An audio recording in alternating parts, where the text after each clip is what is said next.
এটুকু শোনার সাথে সাথে আহান ফোনটা কেটে দিল। রাগে ওর মাথা ফেটে যাচ্ছে। ও ঘাড় ঘুরিয়ে এবার মেঘের দিকে তাকালো। মেঘের দিকে তাকানোর সাথে সাথে মেঘ ভয়ে আঁতকে উঠল।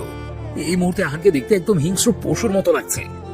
মেঘকে ভয় পেতে দেখে আহান গাড়ির দরজা খুলে বাইরে বেরিয়ে গিয়ে ঠাস করে দরজাটা লাগিয়ে দিল। দরজা লাগানোর শব্দে মেঘ কেঁপে উঠল। আহান গাড়ির যে পাশ থেকে নেমেছে, মেঘ সেই পাশে জানলা দিয়ে বাইরে দৃষ্টি নিক্ষেপ করলো। দেখলো আহান রাগে চোটে জোরে জোরে গাড়ির কাঁচের সাথে হাত দিয়ে পাঁচ করছে। আহানকে এরকম করতে দেখে মেঘের কলিজা কেঁপে উঠল, কারণ আর একটু সময় এরকম জোরে জোরে পাঁচ করতে থাকলে গাড়ির কাঁচ ভেঙে আহানের হাতে ঢুকে যাবে। মেঘ দ্রুত গাড়ির দরজা খুলে দৌড়ে আহানের কাছে গেল। তারপর আহানের হাত ধরে শক্ত করে ধরে ওকে থামানোর চেষ্টা করতে লাগলো, কিন্তু আহান থামার বদলে আরো জোরে জোরে পাঁচ করতে লাগলো। মেঘ অসহায় কণ্ঠে বলল, কি করছেনটা কি? নিজেকে কেন এভাবে হার্ট করছেন?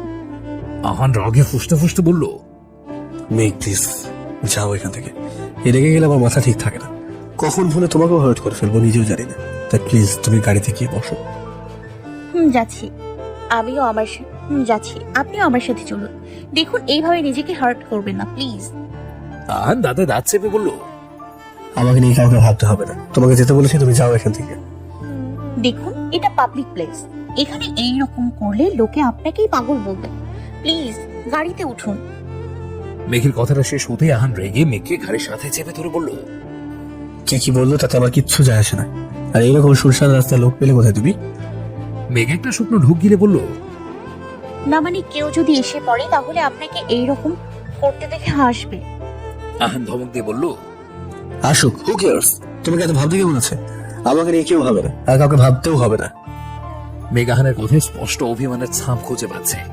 এই মুহূর্তে ও আহানকে ভয় পেলেও মনে সাহস জুগিয়ে কাঁপা কাঁপা কণ্ঠে জিজ্ঞাসা করলো, সামান্য একটা কারণে আপনি এতটা রেগে যাচ্ছেন কেন? এটা তো একদিন হওয়ারই ছিল। বাবাই কখনো ওদের উপর সারা জীবন রেগে থাকতে পারতেন না। একদিন না একদিন ওদের এমনিতেই ক্ষমা করে দিতেন। তাহলে এটা নিয়ে এত রিয়েক্ট করার কি আছে? মেঘের কথা শুনে আহান আরো রেগে গেল। ও মেঘকে আরো শক্ত করে গাড়ির সাথে চেপে ধরে বলল, কোনটা তোমার কাছে সামান্য কারণ মনে হচ্ছে? ওরা তোমার মাকে এতগুলো বছর দিনের পর দিন অপমান করছে সেইটা? নাকি তোমার বোন তোমাকে পুরো বিয়ে বাড়ি ভর্তি লোকের সামনে ক্যারেক্টারলেস বানিয়েছে সেইটা? নাকি আমি তোমাকে সবার সামনে চড় মেরেছি সেইটা? I am sorry to say, এইগুলো তোমার কাছে সামান্য কারণ হলেও আমার কাছে নয়। ওদের কিছুতেই আমি তোমার চারপাশে থাকতে দেবো না, বিশেষ করে ওই আবিরকে। ও তোমার আশেপাশে কিছুতেই থাকতে পারবে না। যদি ভুলেও ও তোমার সাথে কথা বলতে গিয়েছে তাহলে আমি কি অবস্থা করবো সেটা আমি নিজেও জানি না। আহানের কথা শুনে মেঘ ভয়ে শুকনো ঢোক গিলল। আবির যদি ভুলে ওর সাথে কথা বলতে আসে তাহলে যে কত বড় একটা অনর্থ হবে সেটা ভেবে মেঘের এখনই ভয়ে হাত পা ঠান্ডা হয়ে আসছে। আহান রাগার অভিমান মিশ্রিত কণ্ঠে আবারও বলল, ওরা সবাই এত বড় বড় অন্যায় করার পরেও তোমার বাবা ওদের সবাইকে ক্ষমা করে দিতে পারে। সবার প্রতি ওনার দয়া হয়, শুধু আমার প্রতি ওনার দয়া হয় না। তুমি জানো 4 বছর আগে আমি ওনার পায়ে ধরেছিলাম, ওনার থেকে তোমাকে ভিক্ষা চেয়েছিলাম। শুধু চেয়েছিলাম আমি লন্ডনে যাওয়ার আগে উনি যেন আমাকে এঙ্গেজমেন্ট অন্তত করিয়ে রাখেন। কতবার অনুরোধ করেছি, কিন্তু উনি আমার অনুরোধটা রাখেনি। উনি বলেছেন তুমি সবেমাত্র এত বড় একটা শখ থেকে বের হয়েছ, এখন উনি আর তোমার উপরে কোনো মানসিক চাপ দিতে চান না। আমি ওনাকে এটাও বলেছিলাম দরকার হলে আমি তোমার পা ধরে তোমার থেকে আমার ভালোবাসা ভিক্ষা চাইবো, কিন্তু তোমার মা বাবা সবাই মিলে সাফ জানিয়ে দিয়েছে যাতে আমি এই বিষয়ে তোমার সাথে কোনো কথা না বলি। যদি আমি 4 বছর তোমার জন্য অপেক্ষা করতে পারি তাহলে ওনারা তোমার সাথে আমার বিয়ে দেবে। আবিরকে বিশ্বাস করে ওনারা একবার ভুল করেছে, সেই ভুল নাকি ওনারা দ্বিতীয়বার করতে চান না।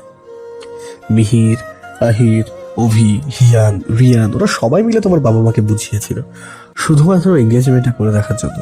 তাও ওনাদের মন একটু বলেনি, ওনারা ওনাদের কথায় অটুট ছিলেন, আর ওনাদের সাথে আমার বাবা মাও তাল মিলিয়েছিলেন। আহানের কথা শুনে মেঘ হতভম্ব হয়ে গেছে। আহান ওকে 4 বছর আগে থেকে ভালোবাসে, শুধুমাত্র ওর সাথে এঙ্গেজমেন্ট করার জন্যই ওর বাবার পায়ে ধরেছে, অনুরোধ করেছে। আর এত কিছু হয়ে গেছে তাও কিচ্ছুটি জানতে পারলো না। সবাই সবটা জেনে ওকে কিছুই বললো না। আহান হঠাৎ করেই মেঘকে শক্ত করে জড়িয়ে ধরে ওর ঘাড়ে মুখ গুজে বলল, জানো আমি পাগলের মতো হয়ে গিয়েছিলাম। তোমাকে ছাড়া এতটা দূরে কিভাবে থাকবো সেটা ভাবলে আমার দম আটকে আসতো। ভেবেছিলাম তোমাকে খুঁজে পেয়েও আবার হারিয়ে ফেলবো। তোমাকে ছেড়ে চলে যাওয়ার দিন কতটা কষ্ট হয়েছে বলে বোঝাতে পারবো না। আমার কষ্টগুলো আমি সবাইকে বলে বোঝাতে পারিনি। আমাকে তিলে তিলে শেষ হয়ে যেতে দেখেও ওদের আমার উপর একটু মায়া হয়নি। এই 4টা বছর আমি কতটা যন্ত্রণায় ছিলাম সেটা শুধুমাত্র আমিই জানি। ওরা সবাই শুধুমাত্র মুখেই বলে আমাকে ওরা ভালোবাসে, আসলে ওরা কেউ আমাকে ভালোবাসে না, বলটা আবির করেছে, আর সবাই মিলে শাস্তি আমাকে দিয়েছে। শেষের কথাটা বলার সময় আহানের গলাটা ধরে এলো। মেঘের গাল গড়িয়েও পানি পড়ছে। এই লোকটা ওকে এতটা ভালোবাসতো আর ও শুধুমাত্র ওকে এতগুলো দিন কষ্টই দিয়ে গেছে, বারবার অবহেলা করে গেছে। আহান ওকে ভালোবাসে বুঝতে পেরেও সবসময় না বোঝার ভান করেছে। মেঘের নিচের প্রতি নিজেরই ভীষণ রাগ লাগছে। কেন ও আহানকে এতটা কষ্ট দিয়েছে সেইটা ভেবে মেঘ কান্না জড়িত কণ্ঠে বলল, আই এম সরি, আমিও আপনাকে অনেক কষ্ট দিয়েছি, তাই না? প্লিজ আমাকে মাফ করে দিন। বলেই মেঘ শক্ত করে আহানকে জড়িয়ে ধরল। মেঘের কথার প্রতি উত্তরে আহান কিছুই বলল না, শুধু আরো শক্ত করে মেঘকে জড়িয়ে ধরে ওর ঘাড়ে একটা চুমু খেল। মেঘের হঠাৎ কিছু একটা মনে পড়তেই ও থমকে গেল। আহান বলেছিল, ভেবেছিলাম তোমাকে খুঁজে পেয়েও হারিয়ে ফেলবো। হ্যাঁ, এরকম কথা আহান আগেও কয়েকবার ওকে বলেছে যে 6 বছর আগে থেকে আহান ওকে ভালোবাসে। তার মানে কি আহান ওকে আরো আগে থেকে চিনত? কিন্তু সেইটা কিভাবে সম্ভব? আহান ওকে আগে থেকে কিভাবে চিনবে? মেঘ কৌতূহল চেপে রাখতে না পেরে আহানকে জিজ্ঞাসা করলো, আচ্ছা, আপনি কি আমাকে আরো আগে থেকেই চিনতেন? আমাদের কি আগেও কোথাও দেখা হয়েছিল? কিন্তু সেটা কিভাবে সম্ভব? আমার তো কিছু মনে পড়ছে না। মেঘের প্রশ্ন শুনে আহান মেঘকে ছেড়ে দিয়ে ওর দিকে তাকিয়ে একটা রহস্যজনক হাসি দিয়ে বলল, আজকে এমনিতেই অনেক কিছু বলে ফেলেছি, বাকিটা না হয় অন্য একদিন বলবো। সঠিক সময় আসুক, তখন সবটা জানতে পারবে। আপাতত গাড়িতে ওঠো, আমাদের অলরেডি অনেক দেরি হয়ে গেছে। বলেই আহান গাড়ির দরজা খুলে দিয়ে মেঘকে ইশারা করলো ভেতরে ওঠার জন্য। মেঘও আর কোনো কথা না বলে চুপচাপ গিয়ে গাড়িতে উঠে পড়লো। অভিদের বাড়ির ড্রয়িং রুমের সোফায় বসে আছে মেঘরা সবাই। ওরা সবাই কিছুক্ষণ আগে এখানে এসেছে। বড়রা সবাই এক পাশে বসে বিয়ের ব্যাপার নিয়ে টুকিটাকি আলোচনা করছে। আরেক পাশে সোফায় আহান মাথা নিচু করে বসে চুপচাপ ফোন টিপছে। মেঘও মন খারাপ করে চুপচাপ বসে আছে। আহিরা মিহিরও থম মেরে বসে আছে। হিয়ান বাইরে গেছে, ওর একটা জরুরি কল এসেছে, সেটা পিক করতে। আলিশা ভেতরে নিজের রুমে বসে রেডি হচ্ছে। অভি দিশাদের বাসায় গেছে ওকে নিয়ে আসার জন্য। সারিকা সাইফা সবাইকে এইভাবে চুপ থাকতে দেখে নিজেরও মন খারাপ করে চুপচাপ বসে আছে। সার্ভেন্ট এসে ওদের সামনে টেবিল ভর্তি করে নাস্তা দিয়ে গেল, কিন্তু তেমন কিছু একটা খেলো না। বড়রাও নিজেদের মতো কথা বলতে ব্যস্ত। এদিকে কি হচ্ছে সেদিকে ওনাদের খেয়ালই নেই। কিছুক্ষণের মধ্যেই কলিং বেল বেজে উঠল। একজন সার্ভেন্ট গিয়ে দরজা খুলে দিল। দরজাটা খোলার সাথে সাথেই অভি হনহন করে ভেতরে ঢুকলো। ওর পেছন পেছন দিশাও বাড়ির ভেতরে ঢুকলো। অভি গিয়ে আহানের পাশে থপ করে বসে পড়লো। তারপর ওর মাকে উদ্দেশ্য করে বলল, এই নাও তোমার দিশা। সকাল থেকে দিশা দিশা করে আমার মাথা খারাপ করে দিয়েছো। নাও এনে দিয়েছি, এখন মন ভরে দেখো। দিশা গিয়ে প্রথমে অভির মা বাবাকে সালাম দিল। তারপর বড়দের একে একে সবাইকে সালাম দিয়ে কুশল বিনিময় করলো। অভির মা বসা থেকে উঠে গিয়ে দিশাকে জড়িয়ে ধরে বলল, মাশাআল্লাহ, আমার মেয়েটা তো অনেক সুন্দর লাগছে। এইটুকু বলতেই অভি ওর মায়ের কথায় ফোড়ন কেটে বলল, আমিও যদি 1 ঘন্টা ধরে বসে বসে নিজের চেহারা এরকম হলুদ মরিচ লবণ চিনি আটা ময়দা মাখি, তাহলে আমাকেও ওনার থেকে বেশি সুন্দর লাগবে। অভির কথা শুনে দিশা রাগে চোখে অভির দিকে তাকালো। এখানে বড়রা সবাই আছে, তাই জন্য ও অভিকে কিছু বলতেও পারছে না, তাহলে এক কথা শুনিয়ে দিত।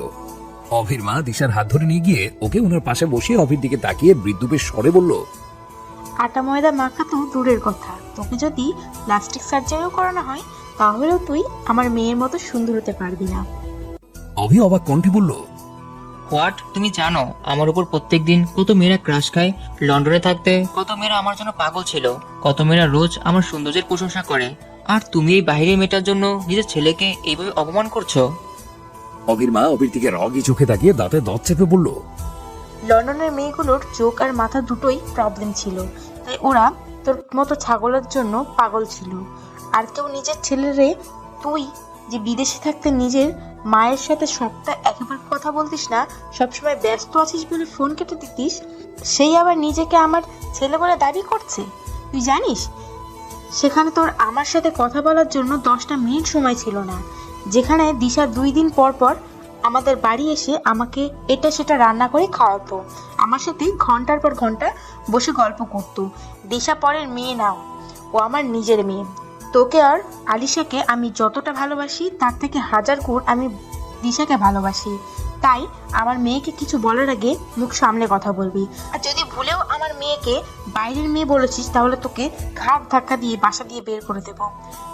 ওইভাবে গাদার মতো তাকিয়ে না থেকে দিশা আমাকে সরি বলো। অভি ওর মায়ের দিকে হা করে তাকিয়ে আছে। শেষ পর্যন্ত ওর মা ওকে বাসা থেকে ঘাড় ধাক্কা দিয়ে বের করে দেওয়ার কথা বললো, তাও আবার শুধুমাত্র দিশাকে বাইরের মেয়ে বলেছে সেই জন্য। অবশ্য আগে থেকে জানতো ওর মা দিশা বলতে পাগল।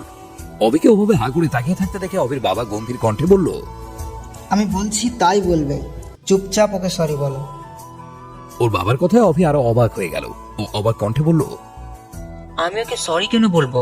আজব, আমি কি এমন অন্যায় করেছি যার জন্য ওকে সরি বলতে হবে? অভির বাবা ধমক দিয়ে বলল, বেশি কথা আমার একদম পছন্দ না অভি, তুমি এক্ষুনি দিশা আমাকে সরি বলবে। অভি বসা থেকে দাঁড়িয়ে দিশার সামনে গিয়ে দু হাত জোড় করে বলল, আমাকে ক্ষমা করে দিন দিশা ম্যাডাম, আমার ভুল হয়ে গেছে। আমি আর জীবনেও আপনাকে বাইরে মেয়ে বলবো না। এই কান ধরলাম, প্লিজ আমাকে মাফ করে দিন। আমার এই ভুলের জন্য আপনি চাইলে আমি আপনার পায়ে ধরেও মাফ চাইতে পারি, চাইবো? অভির কাণ্ড দেখে সবাই মুখ টিপে হাসছে। দিশা একটু ভাবিয়ে বলল, না থাক, আর পা ধরতে হবে না। এইবারের মতো আপনাকে ক্ষমা করে দিলাম। পরের বার থেকে আমাকে বাইরের মেয়ে বললে আপনাকে আপনার লাগেজ শুদ্ধ বাড়ির বাইরে ছুড়ে মারবো। দিশার কথা শুনে অভির মাথায় রাগ উঠে গেল। শেষ পর্যন্ত এই মেয়েটা ওকে বাড়ি থেকে বের করে দেওয়ার হুমকি দিচ্ছে। অভির আগে চোখে দিশার দিকে তাকিয়ে দাঁতে দাঁত চেপে বলল, মিস দিশা, তোমাকে তো আমি পরে দেখে নিব। এর প্রতিশোধ যদি আমি তোমার থেকে না নিয়েছি, তাহলে আমার নামও অভি না। কথাটা বলতে অভির মা ধমক দিয়ে বলল, তোর সাহস তো কম না, তুই আমার সামনে দিশাকে হুমকি দিচ্ছিস? এই থাপ্পড়ে তোর সব দাঁত ফেলে দেবো, বেয়াদব ছেলে। অভি ওর মায়ের কথা শুনে মুখটা বাচ্চাদের মতো বানিয়ে কাঁদো কাঁদো কণ্ঠে বলল, কেউই আমাকে ভালোবাসে না, সবাই শুধু আমাকে বকে। তোমাদের আমাকে বাড়ি থেকে বের করে দিতে হবে না। আমি নিজেই এখনই এই বাড়ি ছেড়ে চলে যাব। না, শুধু বাড়ি থেকে যাব না, এই দেশ থেকে চলে যাব। আর থাকবো না এই দেশে। আমাকে কেউই ভালোবাসে না, সবাই ওই দিশাকেই ভালোবাসে। আমি চললাম আমার জামা কাপড় প্যাক করতে। বলে অভি ওখান থেকে হনহন করে সিঁড়ি দিয়ে উপরে চলে গেল। অভি যাওয়ার দিকে তাকিয়ে সবাই হা হা করে হেসে দিল। আহান, মেঘ, মিহির, আহির এতক্ষণ মন খারাপ করে থাকলেও এইবার ওরাও সবাই হেসে দিল।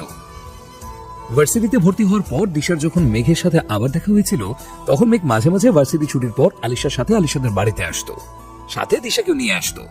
ওরা এসে অভির মায়ের সাথে সারাক্ষণ বকবক করতে থাকতো। অভির মা আগে থেকে মেঘকে খুব স্নেহ করত। দিশার সাথে কথা বলতে বলতে একটা সময় উনি দিশাকেও খুব কাছের একজন ভেবে ফেলেছিলেন। দিশা উনার প্রতি আলাদা একটা টান অনুভব করত। তাই মেঘ না আসলেও ও অভির মায়ের সাথে দেখা করতে চলে আসতো। এরকম মাঝে মাঝে আসাটা দিশার একটা সময় অভ্যেসে পরিণত হলো। ও সময় পেলেই যখন তখন অভির মায়ের সাথে দেখা করতে চলে আসতো। অভির মাও ধীরে ধীরে দিশাকে নিজের মেয়ের মতো ভালোবেসে ফেলেছিলেন। দিশার সাথে সব সিক্রেট শেয়ার করতেন। দিশার মন খারাপ হলে ওকে রান্না করে খাওয়াতেন, শপিং করতে নিয়ে যেতেন। আর অভি যখনই ফোন করতো তখন ওর সাথে শুধু দিশার কথাই বলতো। অভি ওর মায়ের মুখে সারাদিন দিশার প্রশংসা শুনে দিশার প্রতি হিংসা হতো, তাই রেগে কাজ আছে বলে ফোন কেটে দিত। ছেলেকে এমন রেগে যেতে দেখে অভির মা ওকে আরো বেশি বেশি জ্বালাতো। অভির মা দিশাকে বলল আলিশাকে গিয়ে নিচে নিয়ে আসতে। উনার কথা মতো দিশা আলিশাকে নিয়ে আসতে উপরে চলে গেল। ওর সাথে সারিকা আর সাইফাও আলিশাকে আনতে গেল। ওরা উপরে এসে করিডোর দিয়ে হেঁটে আলিশা রুমের দিকে যেতে লাগলো। দিশা ফোন স্ক্রল করতে করতে হাঁটছিল, তাই ও সারিকা সাইফা থেকে একটু পিছিয়ে পড়লো। হাঁটতে হাঁটতে হঠাৎ একটা রুমের সামনে আসতে হঠাৎ কেউ দিশার হাত ধরে টান দিয়ে রুমটার মধ্যে নিয়ে গেল। সারিকা সাইফা আলিশা রুমের সামনে এসে দিশার কোনো সারা শব্দ না পেয়ে পেছনে তাকালো। তাকিয়ে দেখলো পেছনে কেউ নেই। সারিকা অবাক হয়ে বলল, এই কি আপনি তো আমাদের পেছনেই ছিল, হঠাৎ কোথায় ভ্যানিশ হয়ে গেল? সাইফা স্বাভাবিক ভাবেই বলল, হয়তো ওয়াশরুমে গেছে, চলে আসবে এক্ষুনি। এইভাবে না বলে আচমকা ওয়াশরুমে চলে গেল, স্ট্রেঞ্জ। সাইফা বিরক্তির সাথে বলল, ওয়াশরুমে যাবে সেটা আবার বলে যাওয়ার কি আছে? আপনি কি ছোট বাচ্চা নাকি? আর এই বাড়িতে সবকিছু আপনি খুব ভালো করে চেনেন, তাই আপির কাজ শেষ হলে ঠিক চলে আসবে। চল নিচে, সবাই অপেক্ষা করছে। আমরা আলিশা আপুকেই নিয়ে নিচে যাই।